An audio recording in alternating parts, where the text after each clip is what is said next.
Good morning, everybody. Today I'm joined by Ottawa Community Housing Chief Development Officer Cliff Youdale, and I'm going to share my screen with you, Cliff, if that's okay. Sure. Yeah, absolutely. And so everybody will be able to see that there's a certain slide deck that I have, and I'll explain what we're doing in a moment.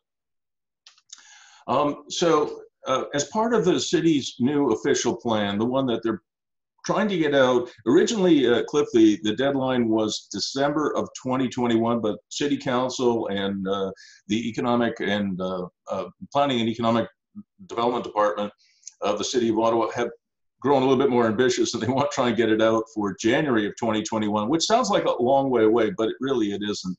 And what they're trying to do, Steve Willis is the head of the department, as you know, they're trying to create an official plan for the 21st century. What does that really mean? I think we have seen some official plans for the 21st century in cities like Rotterdam, which was a port city in the Netherlands that had kind of fallen on hard times, and they decided to be the city of experimentation. And Right. That has brought their economy back. And so now I have a chance to do a one-on-one Zoom call with you, Cliff, because I've gotten to know you over the last number of months, and in fact, over a year now. And I'd like to hear your views, and other people would like to hear your views because of what you're doing with Ottawa Community Housing. So I have a series of questions, and I'm going to ask them you those questions, if that's okay. Absolutely. All right.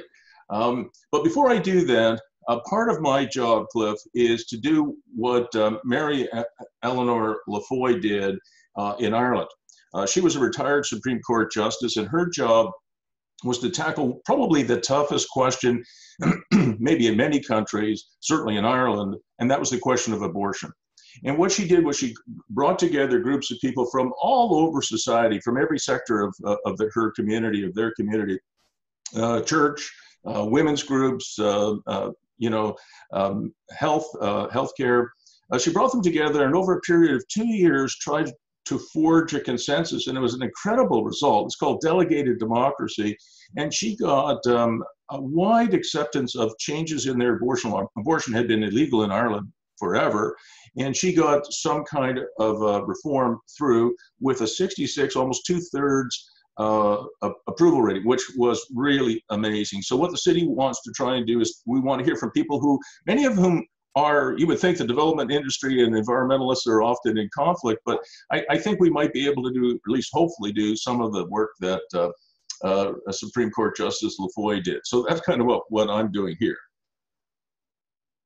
Sounds great. And I don't have to tell you, Cliff, I know you're a very astute urbanist yourself, but Jane Jacobs believed that the closer government is to the people, the more important it is to its citizens. And I tend to agree with that.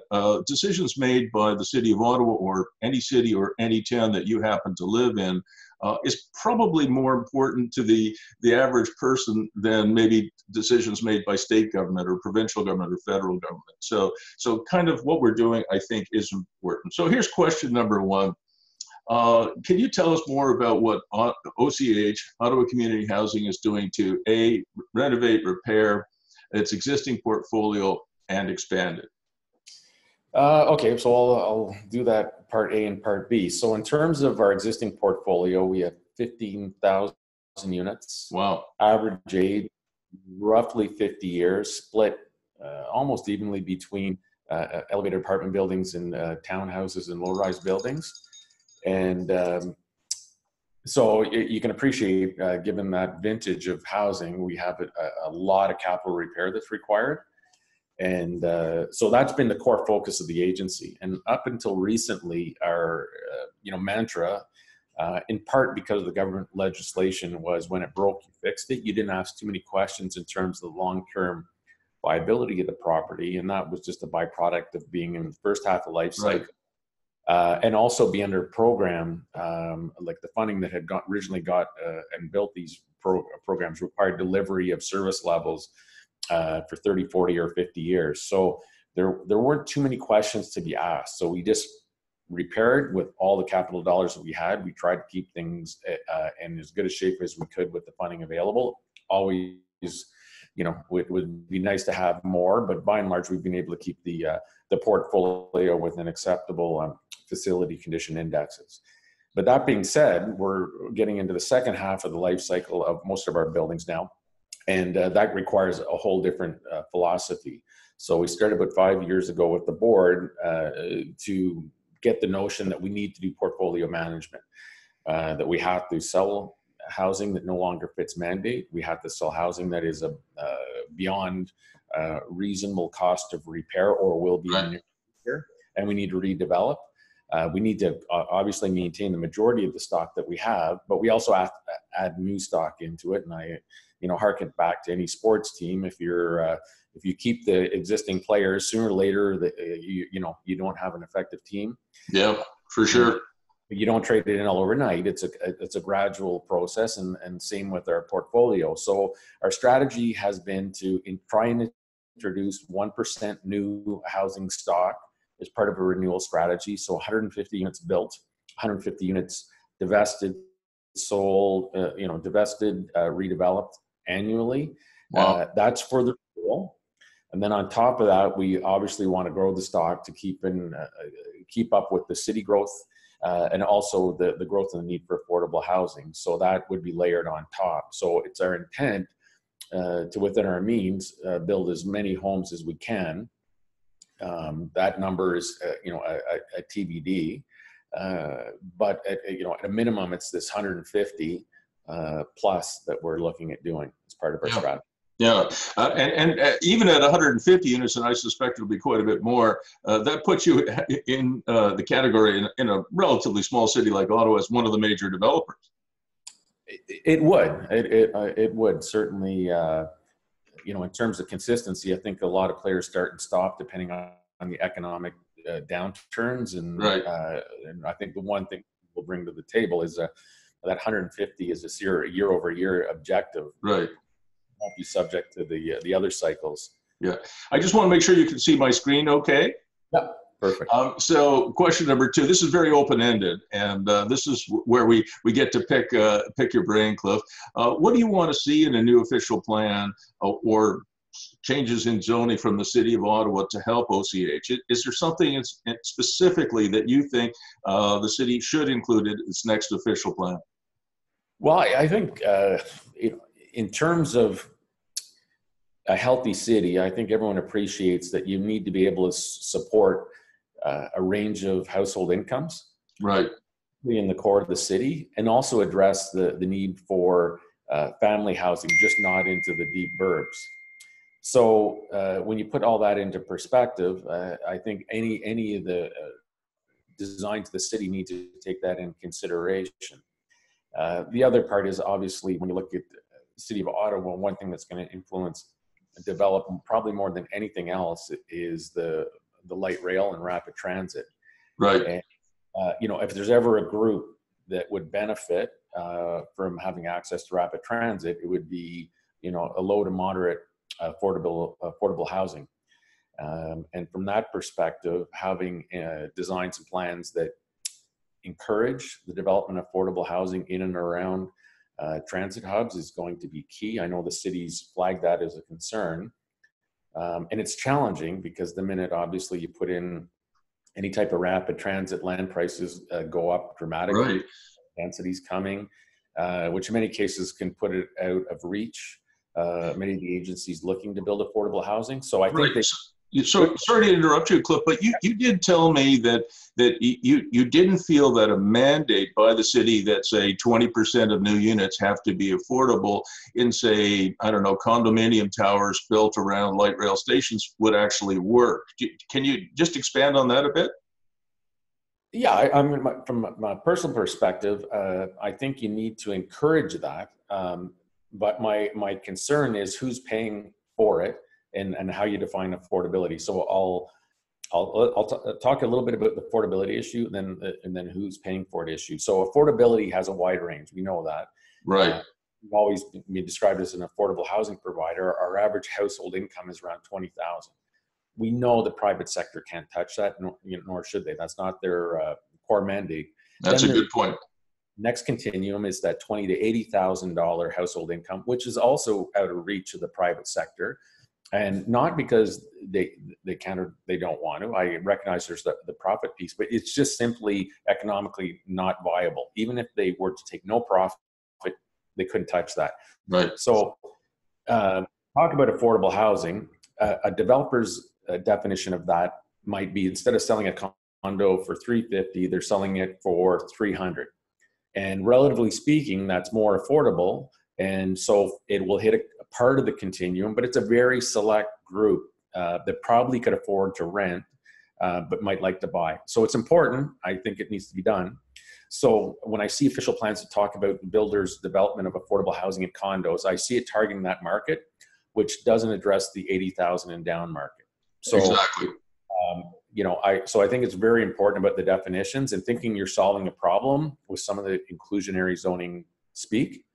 And also anything that is ownership is a one-time shot, right? So if someone moves in at 300, they benefited to the tune of 30, 40,000, but no one subsequent to that benefits, depending on how you structure those arrangements. So that's one.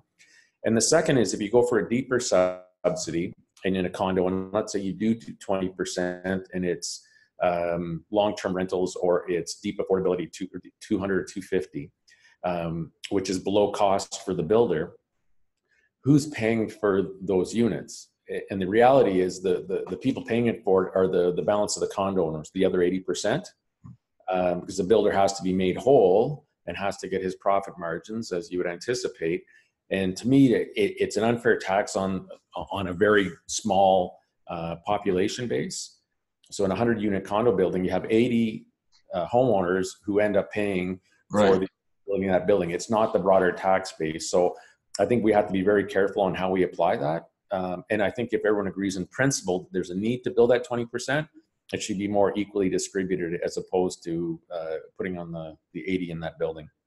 And I think the point that you're making is a strong one, that I have some experience, not nowhere near the experience that you have, but I have some experience in terms of affordable housing. And I know a lot of affordable housing advocates hate that term because, people think that $1,000 a month, a one-bedroom apartment is affordable housing. And yet, there are social agencies that are providing homes, 3-bedroom apartments for single moms for $85 a month. Yes. And so we're often talking about two different things. All right. Thank you for that. Question 3. Here it is. You've told me that really there is no such thing as affordable housing. And one of the interesting points that you made to me is that you actually are looking very long-term, which is unusual in this business. As you said earlier in this interview, a lot of the agencies are kind of running pillar to post, just dealing, if the roof is leaking today, you fix that, and then you hope that it won't leak again, or you won't have another one. And I believe you said to me that after your mortgage financing is on new properties that OCH builds, after it's retired, units then really do become affordable, at least more affordable. Can you just expand on what your model is? Because I found your model, it took me a long time. I have to say, Cliff, you probably explained it to me 2 or 3 times, and I'm sure you did a great job, but I'm not sure even now I understand. Yeah, I guess there's the issue is the affordable housing sector came from a world way back when, in the 60s and 70s, when there was a bag of cash that came with some caveats around it, and mortgage was provided for you, and essentially built for free, and you're provided operating dollars. So it was very much a delivery of a government program, right, and a certain mentality. As we go forward, we know those monies aren't there. So we have to start acting a little bit more like a private sector developer and landlord, insofar as we have to be somewhat self-sufficient. We have to have a long-term strategy, and we have to be able to come up with pro formas that make sense over the long term.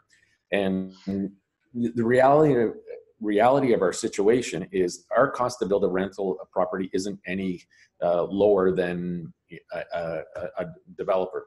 I mean, maybe we don't put in granite countertops, maybe we don't put in some of the amenity space, but it still requires elevators, alarm systems, roofs, windows, all those good things.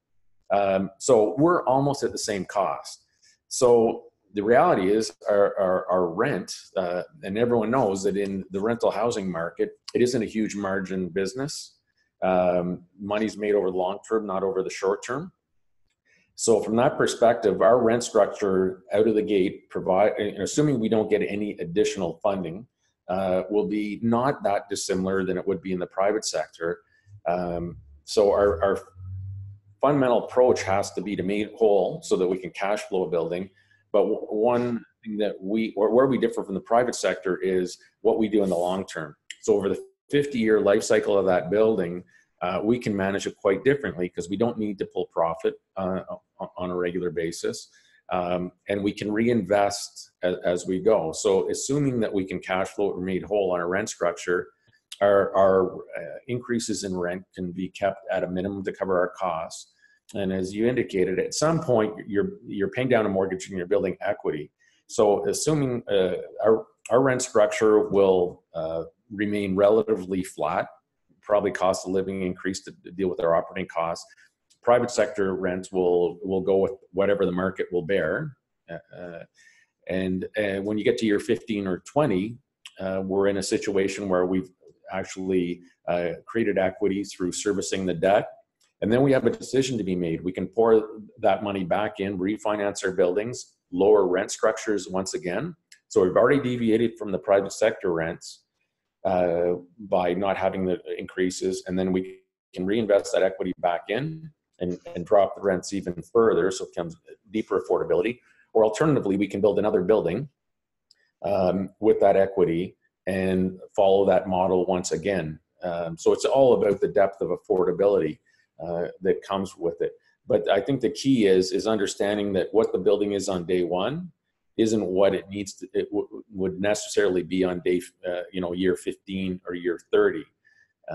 And our industry has historically taken this vision that when you build a building, whatever is on day one is what it is. Is it deep affordability? Is it affordable? Is it, seniors? Is it singles? Well, our strategy has to be that we build it to be made whole, that we can cover off our operating, and then we have that 50-year strategy of transitioning and deeper affordability over time. That's absolutely a great approach, and certainly opened my eyes. Okay, question 4. We've talked about this as well, but I think for the public, it would be really important to hear from you, Cliff. How can OCH, and not just OCH, but other social agencies become less dependent on government for A, development funding, and B, operational money, including repair and maintenance? And we've talked about at least 3 areas: land leasing, possibly, internal subsidies for market-based rentals and maybe some commercial rental space.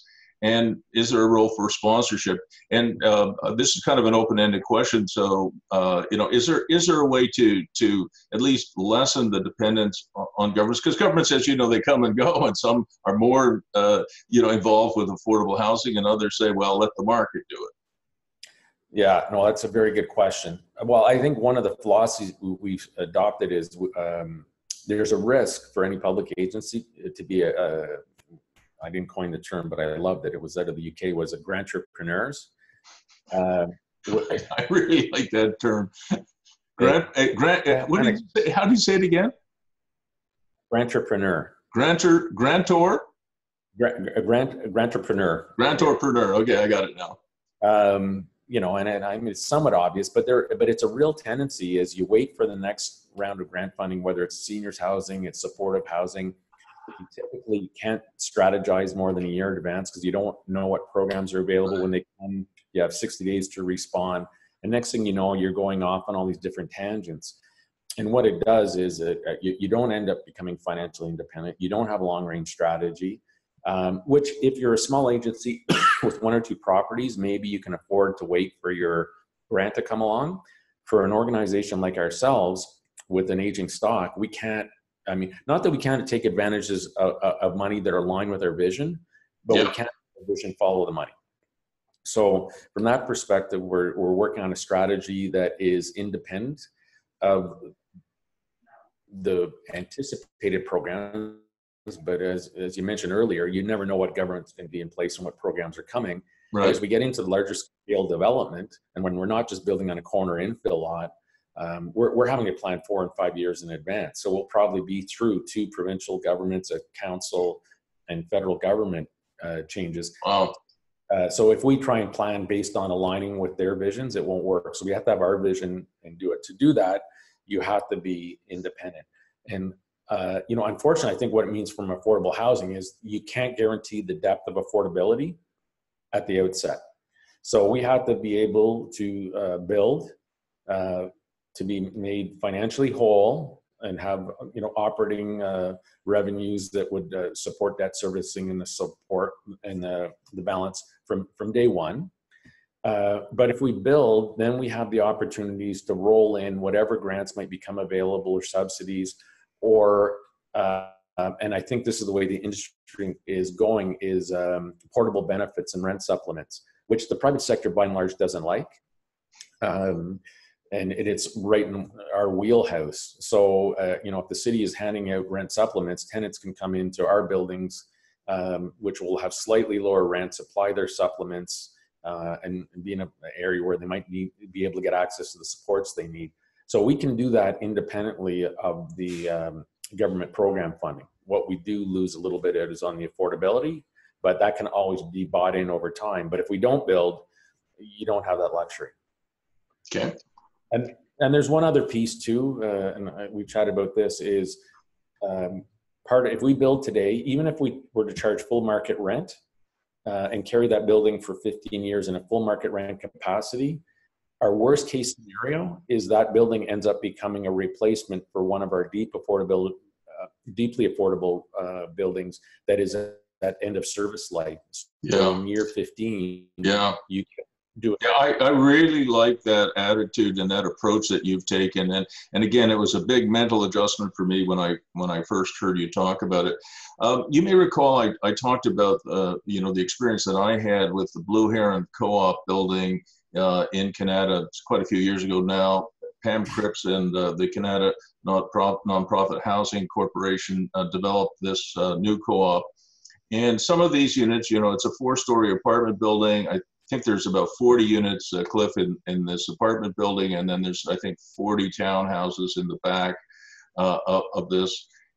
They did a few things here to make it more affordable. They didn't buy the land; they leased it from St. John's Anglican Church, and then some of the units in here are at market rents, and they use some of that market rent to subsidize some rent geared to income units. Is that a possible model for OCH and other social agencies? Yeah, it is over time. And I think that's part of that longer term vision, because on day one, depending on in current conditions, right? I think if we were building it 20 years ago, things were a little bit different in terms of construction costs and rent structures. Oh, for sure. The rents to cover to make your pro forma work are still relatively high. So your opportunities for cross-subsidization on day one are pretty limited. But that gets back to that earlier comment. What happens at year 10? Can you refinance and do that kind of cross-subsidization? Yeah. Absolutely, you can. Yeah, well, this building here, one of my former students lives there, and he's a Zamboni driver for the City of Ottawa, and he makes real good money. You and I, in our next career, we should be driving Zambonis. It's a union job, and it pays very well. But he has a 2-bedroom place in here, and I think he's paying, $900 a month. And for a similar 2-bedroom provided by the private sector not far away, it would be over $1,600 a month. So there's quite a difference. And some of the money that he pays, even at $900, goes to help other more affordable units in this complex here. So I think your strategy opens up all kinds of options and alternatives for OCH and other agencies. And I really endorse that long-term view. And I think probably the most important thing, at least so far out of this interview, which, as I said, will be on YouTube and shared publicly, is to take a longer view, as you have done, which I haven't heard before. Okay, question 5. Why is affordable housing important? Why not just let the market provide whatever housing solutions it can? In some parts of Ottawa, they still have literally bunkhouses where you go into a house, you may have seen them, I have, where each bedroom, if it's a 5-bedroom house, each bedroom could have 4 bunks in it. And so you could have 20 people living in one single family home. I'm not sure it's compliant with the zoning, but they exist. Yeah, I think, in fairness to the private sector, they have to do what makes sense for them. And you look at cities like Toronto and Vancouver, and if I'm a developer and I have to buy a parcel of land, I have to make my return on it. And to do that, I have to build into a certain sort of stratosphere of rent structure or ownership to make it viable. And I think and at that rate, people are making money, they're doing all right. But there's no way that they can reach down into those lower levels and do it affordably. And it's unrealistic to expect them to do so. So from that perspective, if there's no one else filling the gap, that gap is going to continue to grow because there's no motivation for private sector to go. Yeah, and I think the deeper. And I think you've convinced me, Cliff, that if a unit is going to be affordable, whether it's now or 15 years from now, it has to be owned by a social agency, a housing co-op or Ottawa Community Housing or Emily Murphy Nonprofit Housing Corporation or whatever. Otherwise, you're quite right. It'll just trade in the marketplace and it will become a lost unit. So I think to me, that's the key message here. That's why we need affordable housing. And one other piece of information that we got through some research that we commissioned was if you looked at Ottawa, and I think it's no different than any major city that's in a growth mode, was in the last 10 years, for every affordable housing unit that was constructed, 7 private sector affordable housing units were lost. Wow.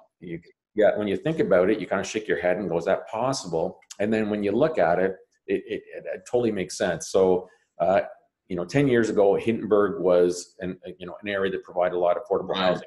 Now a lot sells in Hindenburg for $500,000. Yes. You go through Centertown, Lower Town, the market area. Vanier is now getting gentrified. Yes, it is.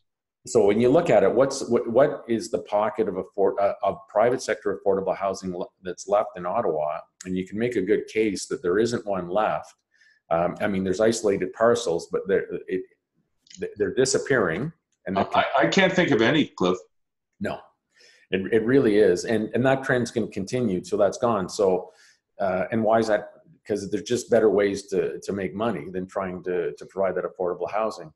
And so and with the that is a very strong rationale and reason for OCH and others in this area to exist and continue to exist. I agree with you.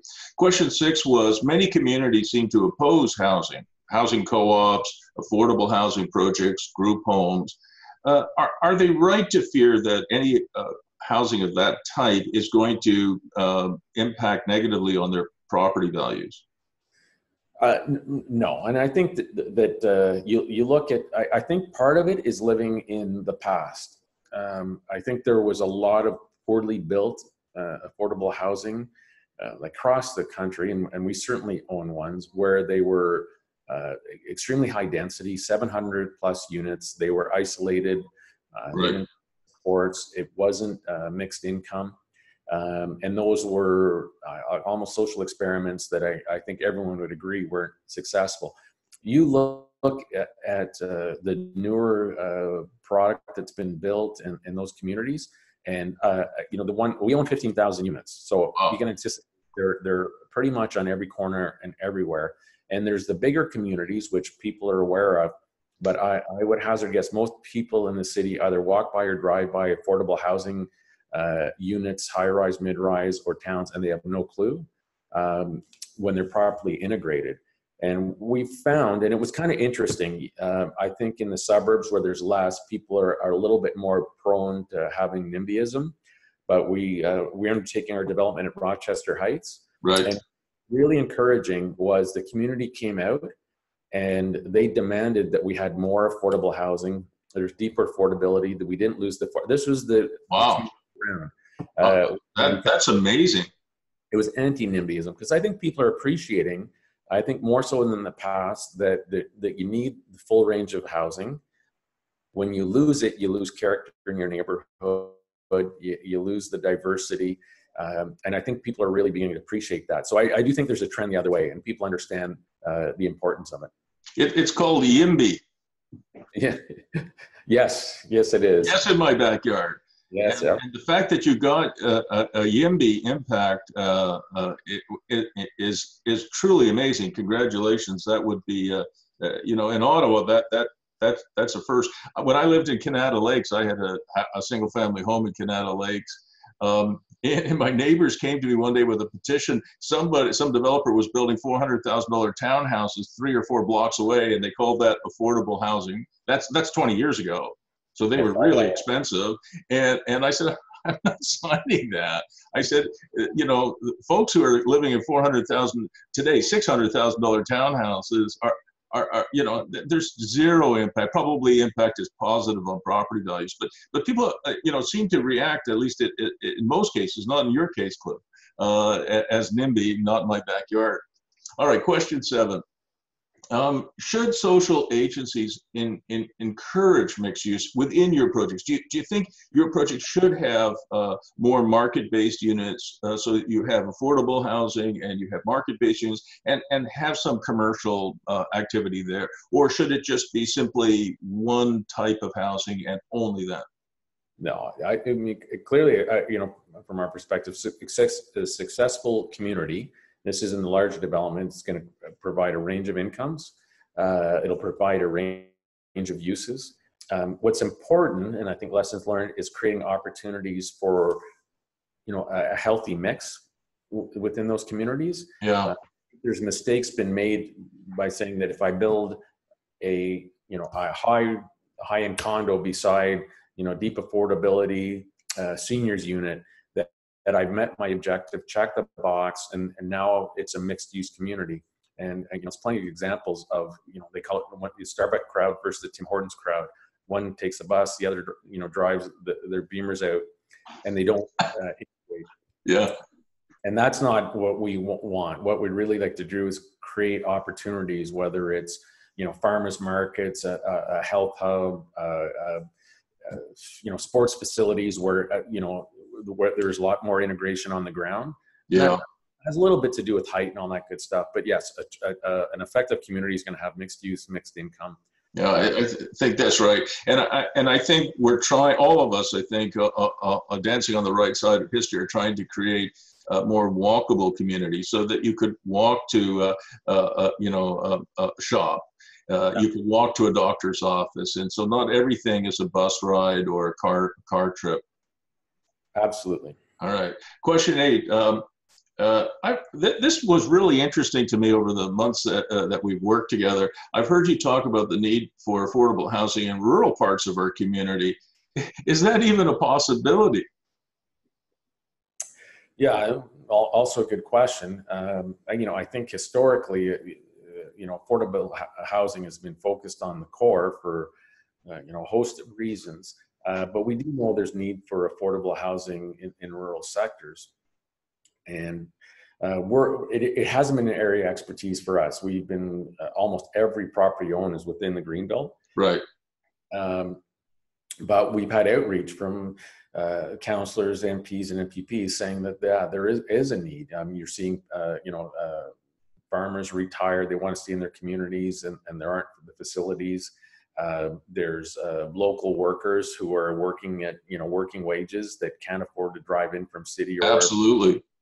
So there's absolutely need. Now, obviously, the land prices are low, which is good, but so are rent structures. So that makes it a bit of a challenge. So we're looking at 2 scenarios. One is you're building close to a township, or a town, I should say, in which case it's not all that different from building near the city. Right. So you have service lots, and you probably build moderate density housing, whether it be stacked towns or some type of walk-up. So to me, that one's fairly straightforward.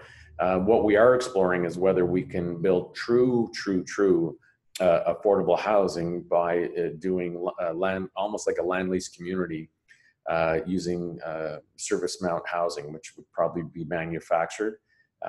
So no basements, and minimal development costs, more modest housing, and do those in areas where the land's a bit more affordable, and you might have a 30-year horizon for that community, and homes can be relocated if necessary.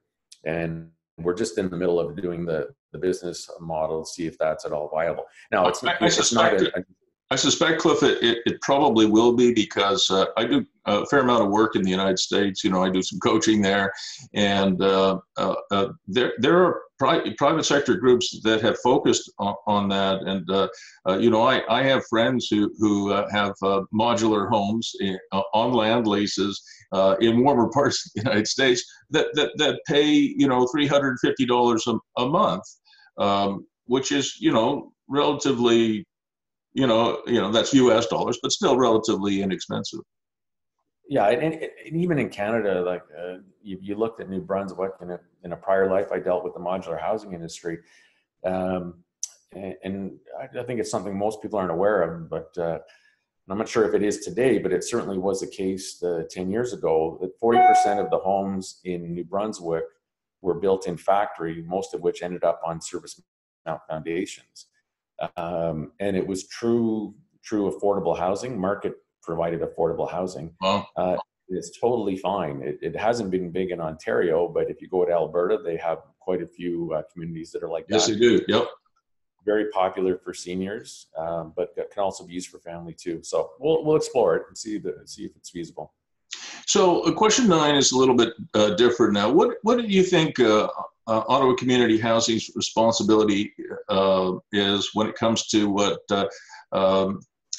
we call fee hash, for every home a job? How important is it for your group to work with your tenants to help them find work?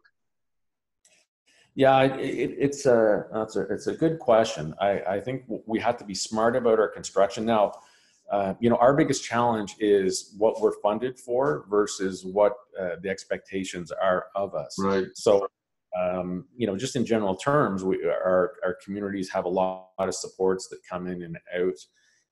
We have a range, a full range of tenants with a full range of needs, and from that perspective, it requires a lot of outside help to make everything work as it should. When it comes to an employment, we've had the advantage, I think, by and large, of being very urban and close to jobs. A lot of our communities I mentioned earlier are a little too dense, and you have to leave the community to get to even a corner store. Right. The future model sees these as much more integrated, so there'll be plenty more opportunities. And we have groups that are working with us that are looking at engaging youth employment programs and different types of engagement with their tenant base. But I see that more and more, a core objective for the organization, not necessarily to take it on ourselves, but to work with the agencies that can come into our communities and do that type of work. That's a great answer. Looks like I repeated my question twice. This one is very controversial, and when I did the online town hall last week, I got different views, which is what you expect, right? House prices and residential rents are increasing rapidly in Ottawa. Should the new official plan seek to make more land available for provision of all types of housing, not just affordable housing, but all types of housing? Or, in your opinion, Cliff, should the City of Ottawa continue to maintain a freeze on urban boundary expansion? Yeah, it's a good question. Yeah,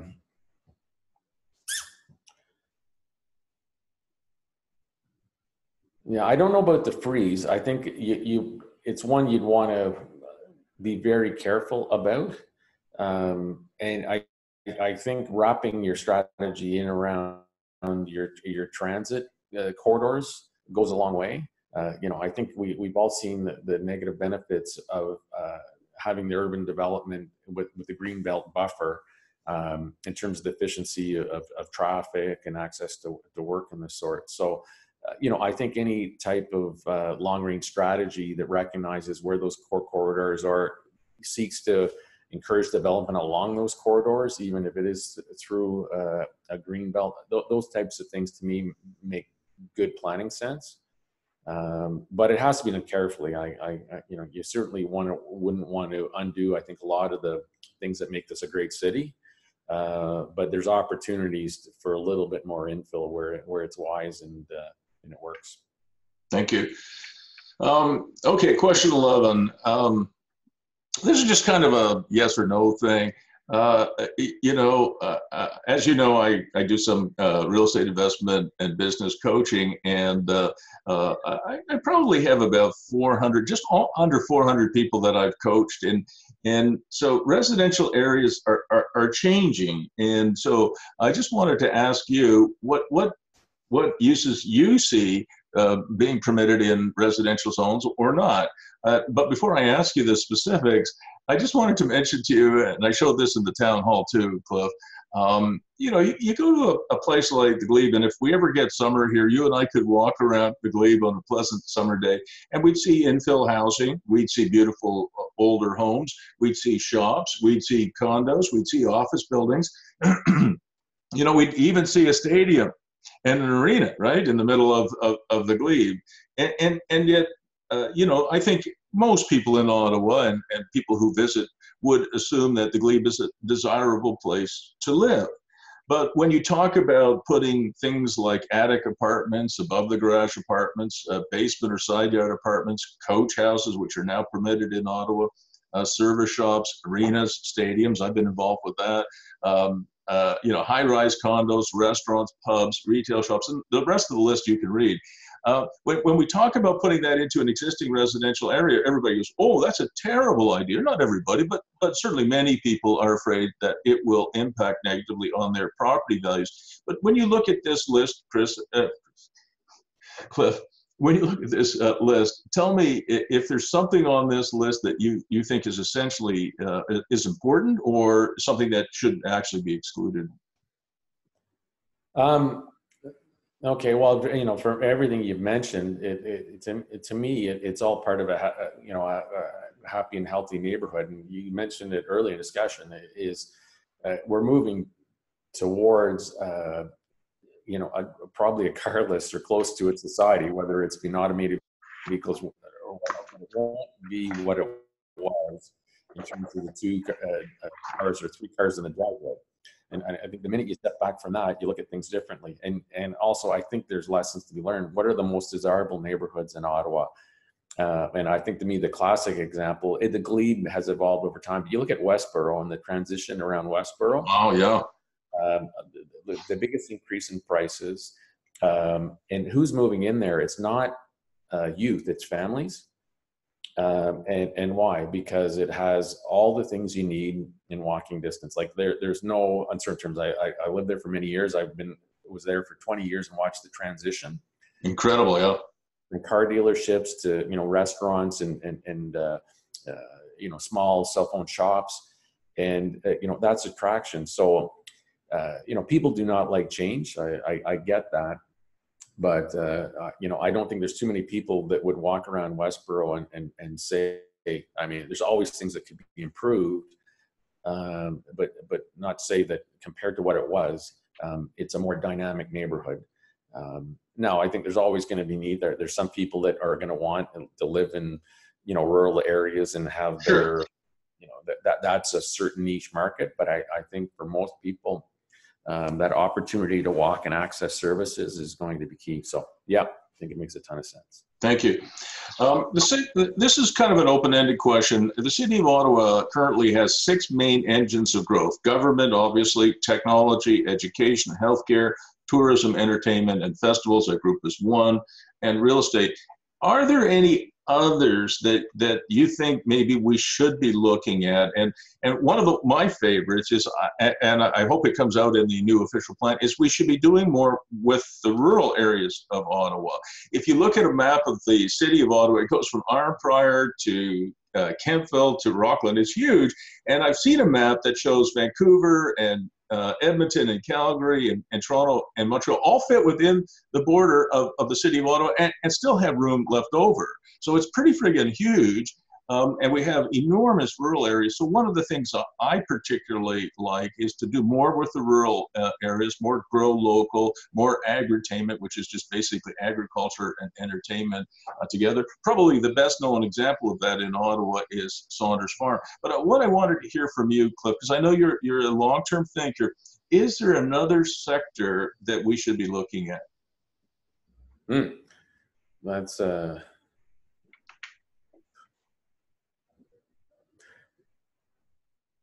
You caught me off guard with that one. I don't have one. I apologize. This is not fair. But it's a tough one because it's I think there's probably a lot of niche markets. Yeah. There's one, big stick, but I think, the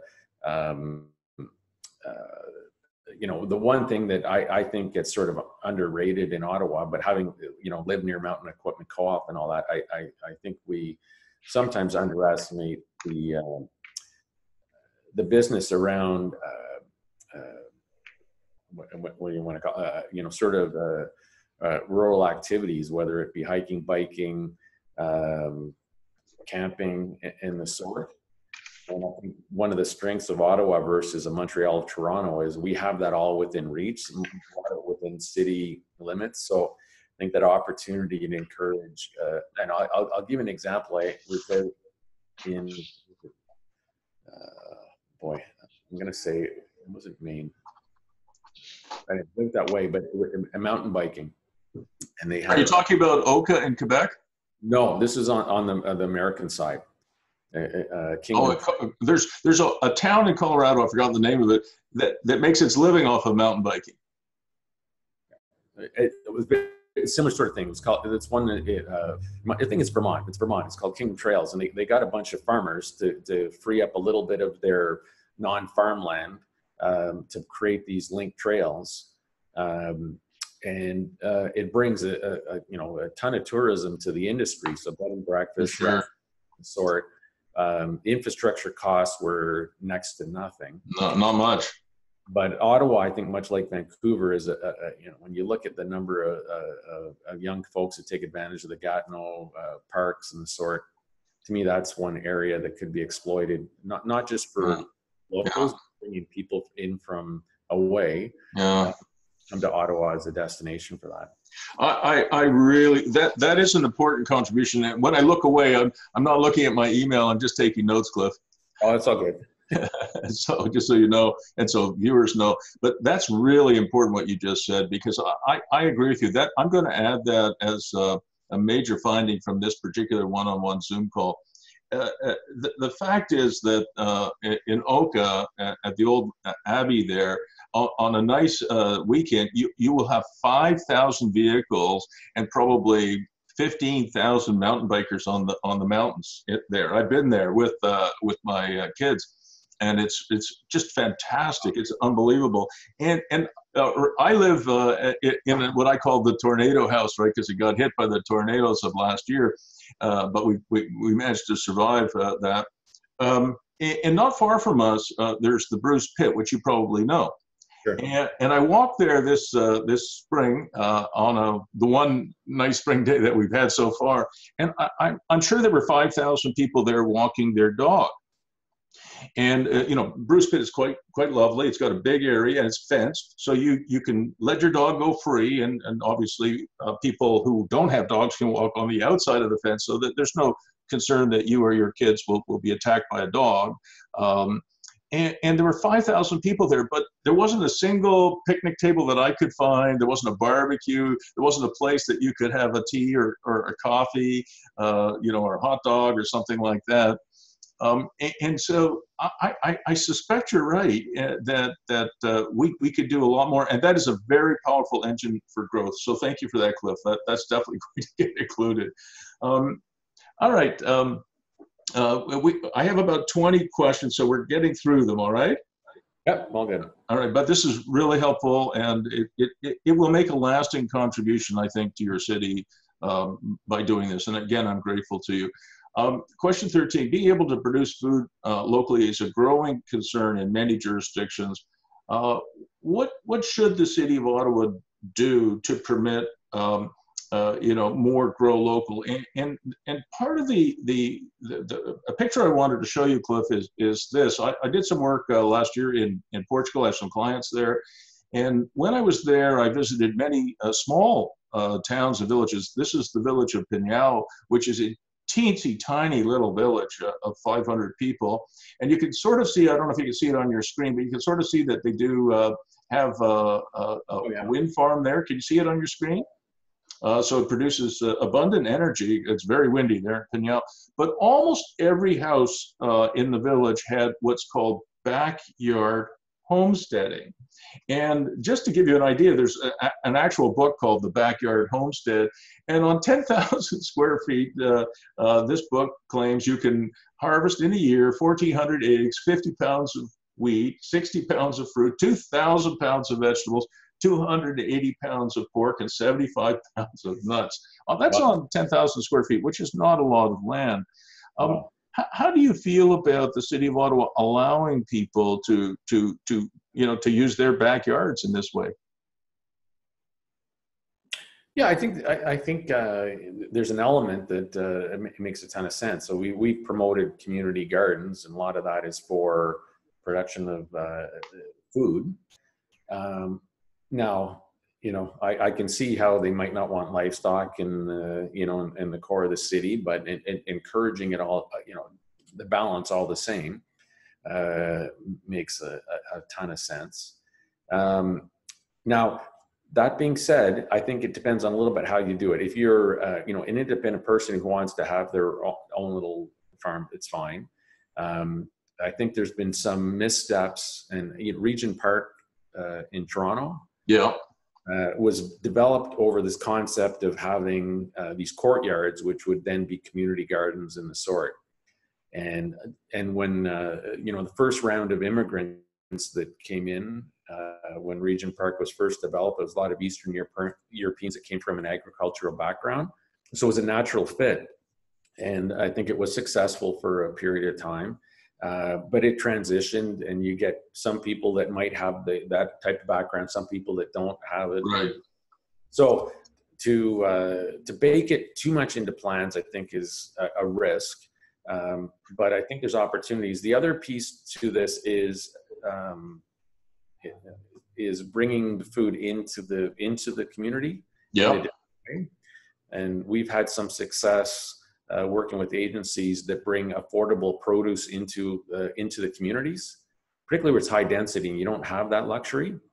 And they bring a bus in, which has all kinds of fresh produce at affordable rates. That's interesting. Yeah, so it kind of gets to the same way, but maybe in a more effective way of doing it. And it brings it into the community. It encourages better eating, because sometimes it's not the cost of the food, it's access. Yeah. And, well, if you go to most convenience stores, certainly in the United States, they have guns, alcohol, chips, and Coke. Yeah. That's about it. Yeah. In Canada, we don't have the alcohol and the guns, although the new Ontario government might be introducing some alcohol into corner stores, but at least for now, we don't have guns and alcohol. But chips and pop, we certainly have. Absolutely. So you could see how that could work. Yeah. So the next question I have for you, this again might be very controversial. And if there's a question I'm asking, Cliff, that you don't feel you should answer, please, just say next. But I'd really like your views on this one. Many people feel that the sharing economy, and especially services like Airbnb and vacation rental by owner, VRBO, Verbo, I guess they call it, and others like it, Home Away, are impacting on affordable homes. And this is a question that actually I have to declare a personal conflict, because this is my wife, Dawn, and she runs a little Airbnb, which I'll show you in a minute, called The Hideaway. And it's a little tiny garage that's been converted to a very small Airbnb called The Hideaway. It's got a little galley kitchen here. It's got a little sitting area here. It's got a gas fireplace here. It's got a full washer, dryer, full bathroom. It's got a bedroom with all kinds of technology in it. And it turns out that the main market for the hideaway, excuse me, turns out to be women who are pregnant and are experiencing high-risk pregnancies. And they have to be close to the hospital. This particular place is very close to the Civic Hospital. So the average stay is anywhere from 1 to 2 months, and these ladies need to be close to the hospital while they are waiting for their babies to be born. And I think my wife makes about $1,500 a month from the hideaway. And if for some reason the City of Ottawa decides in its next official plan to ban Airbnb or vacation rental by owner, we would simply rent it out as a furnished place, and we'd make less money. We'd probably make $1,000 a month instead of $1,500 a month. But at least I can't see how that would impact on affordable housing. But there are many people out there, and maybe you're one of them, and feel free to speak on this subject. I'd like to hear your views. Many people who feel that Airbnb and other services like it are impacting on affordable housing. What's your take? I'm sure there's going to be some impact, but I think if you look at trying to fight some of these things, it's a mistake. I think it's recognizing as much as anything that's the trend, the way things are going, and see how you can benefit from it. Now, clearly, if we're renting out subsidized units, we're not going to want to see them Airbnb for someone to take advantage and profit. That's a bit different. So, there's going to be exceptions to the rule, but conceptually, a lot of those things that you've talked about, skip the dishes, the Uber, Airbnb are efficient, or in my way, efficient ways of delivering services that people require and need.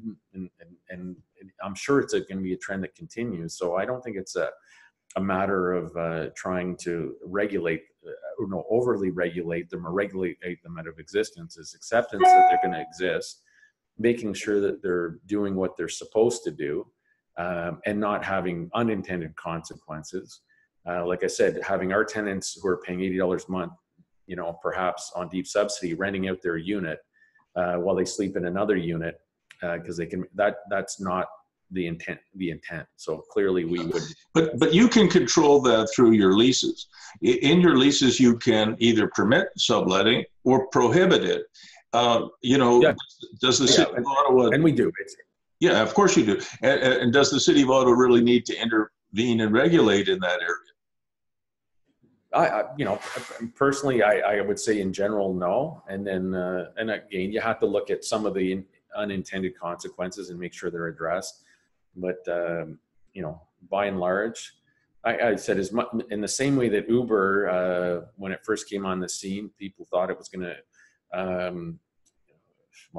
everyone knew it was going to impact the taxi industry, but saw it as perhaps a negative. And I think anyone who's used the service and understands that it has some advantages, and both will have to coexist. And I don't think it's any different with these other options for temporary housing. Yeah, I wouldn't have expected any different answer.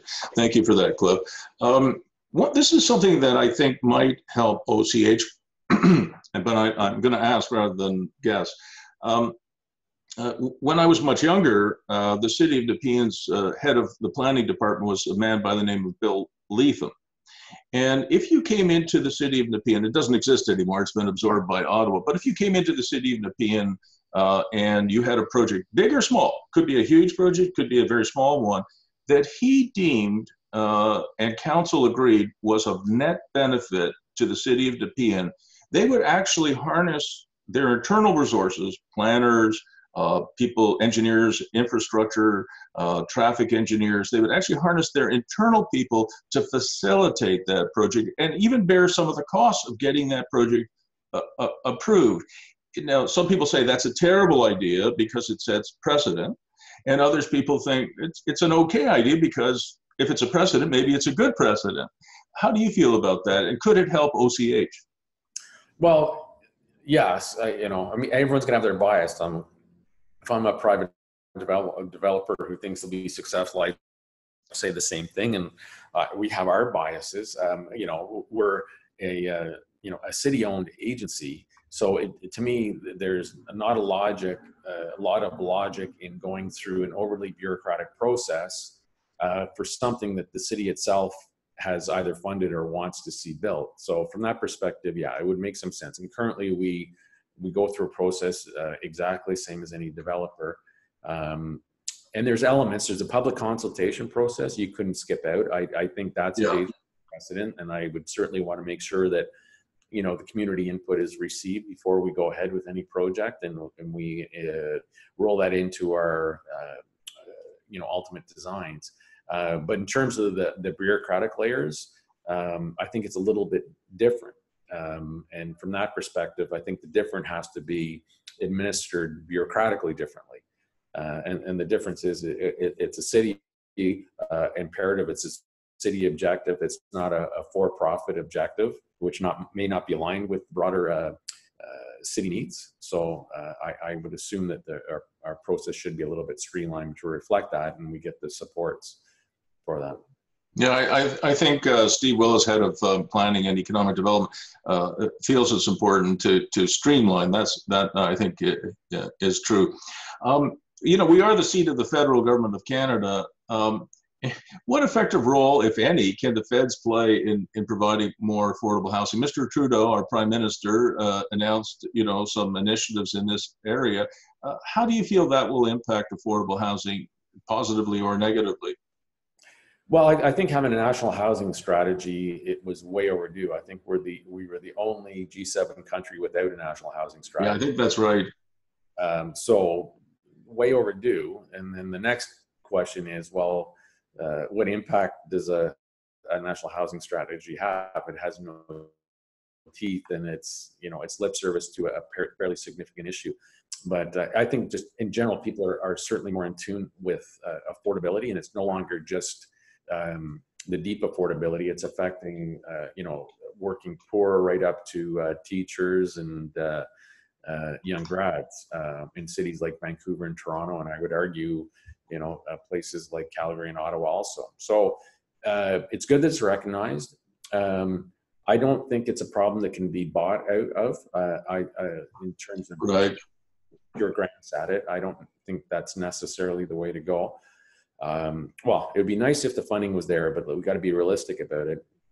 But providing access to affordable funding and streamlined processes is, in my mind, the way they can have the most impact. When I say funding, it's financing is really what I'm referring to. And CMHC has rolled out some pretty good programs. Right.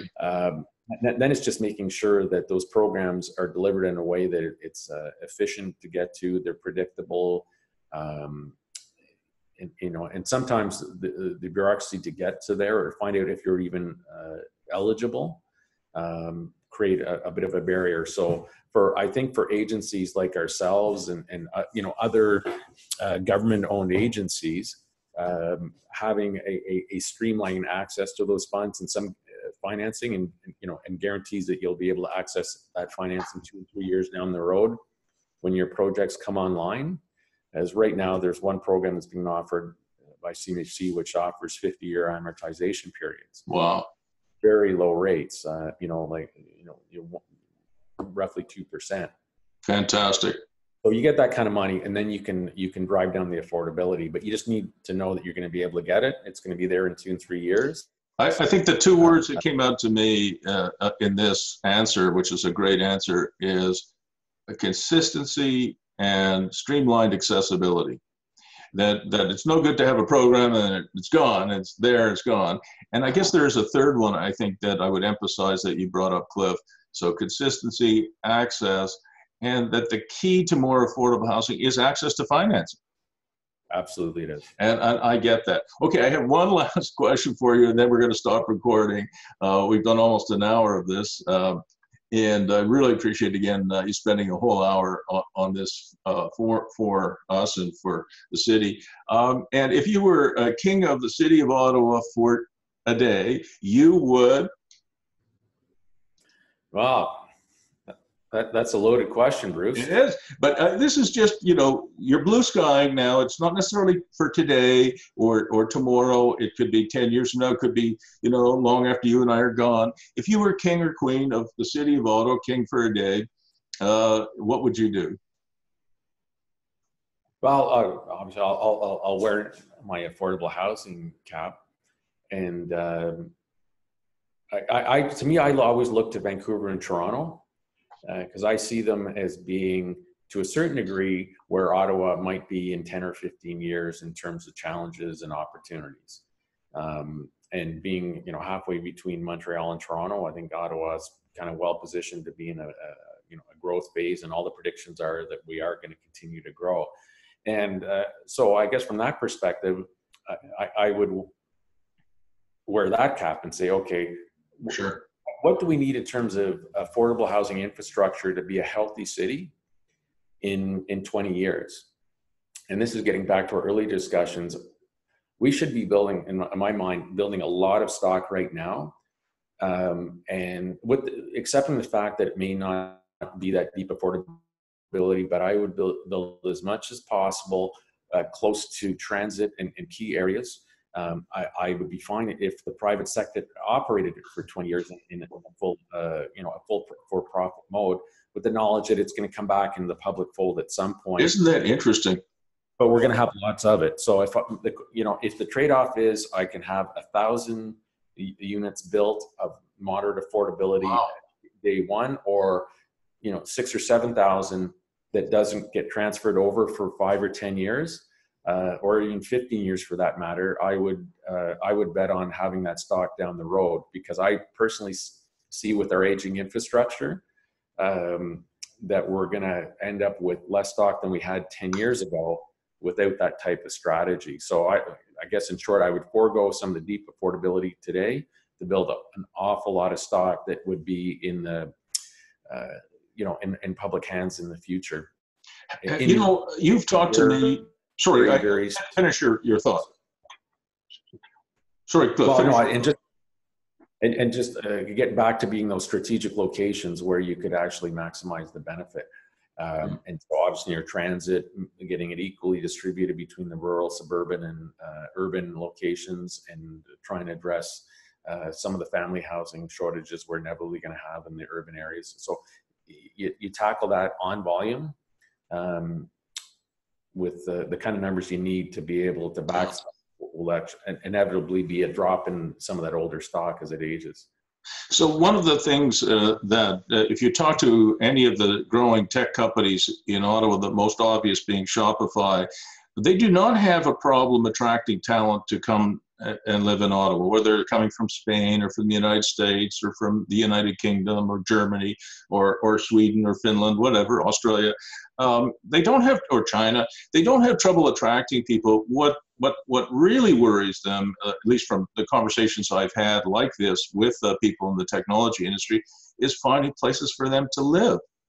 And so I just heard, at least to me, it was a new model, which is that you've got some land near a light rail station, and a private sector developer. Presumably, it would have to be owned, I think, by OCH, or it'd have to be owned by the City of Ottawa or a provincial or federal government. You've got some land, and you allow a private sector company to come and build something on it, on a land lease, and that within 20 years, as you said, or 30 years, whatever the number is, it reverts to the ownership of Ottawa Community Housing.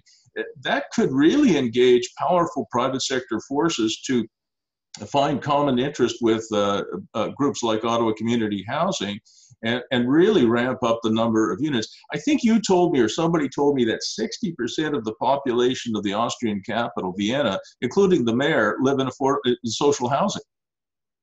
Yeah. It's so different in Europe, and the rent structures are so different, and the philosophical approach to it are quite different, and and they just got started earlier, quite frankly. So I can see us going in that direction. But you can't do it without stock on the ground. Yeah. Well, that is really interesting, Cliff. So I'm going to stop recording now, but stay on the line. Sure. I just, again, on behalf of the City of Ottawa and the whole community, I want to thank you very much for spending this time today. Oh, thanks, Bruce. I appreciate it. It's been a great conversation.